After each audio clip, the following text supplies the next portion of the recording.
Those who forget history are doomed to repeat it, and those who forget the sacrifice of their ancestors are setting up to be ruled by imperialists and invaders. This adage may look a tad over the top, but it is the truth. The Mahavikas Aghadi government is collaborating with the radicals of the Muslim communities and allowing them to tarnish a fort that Shivaji Maharaj won with his valor. However, this shouldn't come as a surprise to many. After all, Shiv Sena under Uddhav Thackeray shed its pretense of caring for the Hindutva cause long ago when it signed up for sharing a bed with NCP and Congress. The party is simply now pandering to its secular agenda and surrendering Hindu spots of glory to the Islamists. Hi and welcome. This is TFI English, the national socio-political analysis arm of the TFI Media Group. I'm your host Tribhuvan, and if you haven't subscribed to the TFI English channel yet, please hit the subscribe button and also click on the bell icon to receive all the recent updates. Coming back to the story, in this video, I will tell you about Shiv Sena handing over Chhatrapati Shivaji Maharaj's fort to Islamists.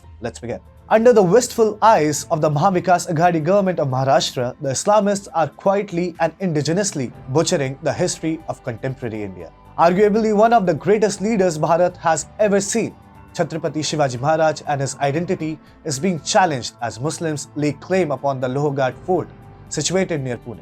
A leaflet calling out the celebration of Urus Sharif for a Sufi saint on the fort recently went viral on social media platforms and immediately invited the wrath of the enraged Hindus. Reportedly, the poster asked people to participate in the celebration of Urus for some Umar Shahwali Baba, whose tomb supposedly lies on the Lohagad Fort, scheduled on January 17. Despite having no connection to the fort, not only a white lie was manufactured by the group of Islamists, but it was also spread around with impunity. It is being reported that the event had the backing of local leaders.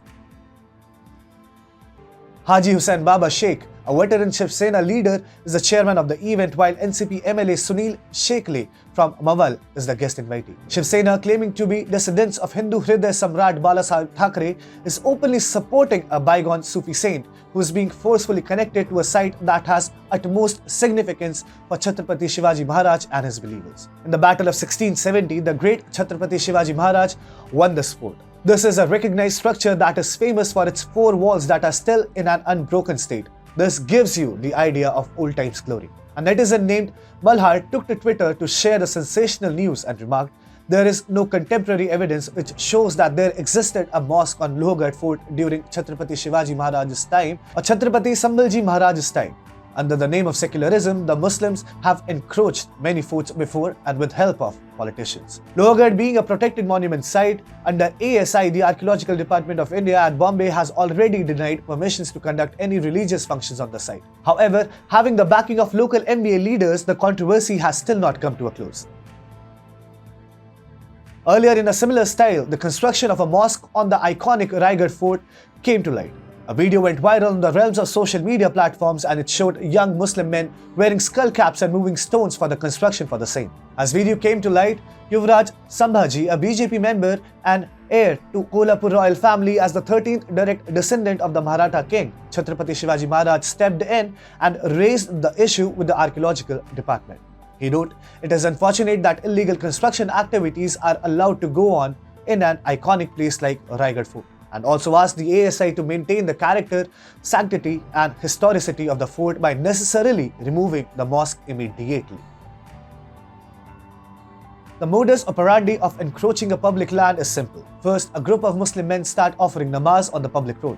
After a significant number of Muslim men routinely engaging there, a structure resembling mazar of a dargah is erected. Fast forward a few months and it is claimed that the dargah had been there for centuries, hence the land is registered in the name of religious institutions. And because the governments want to keep up with the charade of appeasement, an illegal property is quickly stamped a legal religious property.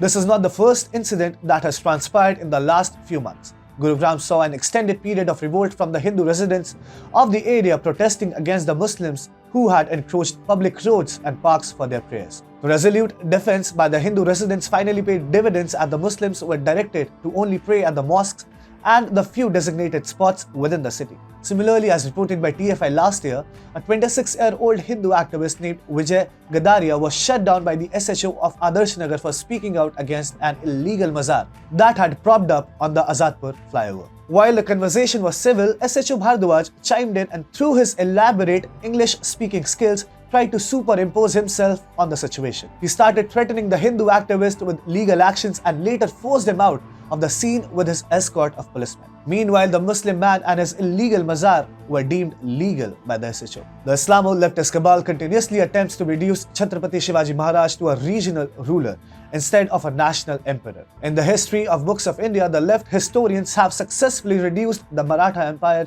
to less than 2 paragraphs. Many warriors who fought along with Chhatrapati Shivaji Maharaj, such as Baji Prabhu Deshpande, Bahirji Naik, or Tanaji Malusare, are not even mentioned in the history books. In contrast to this, not only is Aurangzeb glorified to Sikh proportions, but he is also referred to as Zinda Peer and Mughal Samrat. These are all titles used to somehow whitewash the brutalities that he, his predecessors, and his empire inflicted upon the people of this country. The encroachment upon the Lohagad Fort is another attempt to erase the history and legacy of Chhatrapati Shivaji Maharaj.